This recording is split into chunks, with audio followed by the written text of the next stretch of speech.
तर नाशिकमध्ये बिबट्याला आता पकडण्यात आलेला आहे। मंत्री गिरीश महाजन स्वतः नाशिकमध्ये या घटनास्थळी होते आणि बिबट्याला डार्ट मारून या ठिकाणी पकडण्यात आलेला आहे। आता नाशिकमध्ये धुमाकूळ घालणारा हा बिबट्या आता जेरबंद आहे।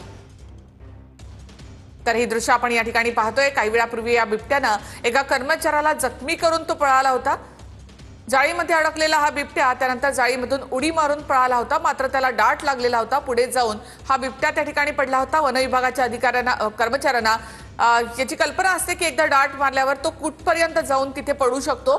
तर ज्या मार्गाने तो बिबट्या गेला तिथे जाऊन त्याला आता वन विभागाच्या कर्मचाऱ्यांनी असा जेरबंद केलेला आहे। त्या बिबट्याला पकडण्यात आलेला आहे आणि पिंजऱ्यात घालून या ठिकाणी वन विभागाचे अधिकारी निघून गेले।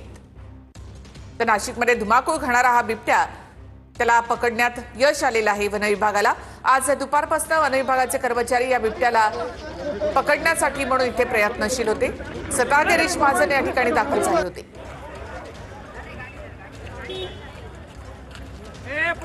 अखेर रात्र होण्याच्या आधी या बिबट्याला या ठिकाणी पकडण्यात आलेलं आहे।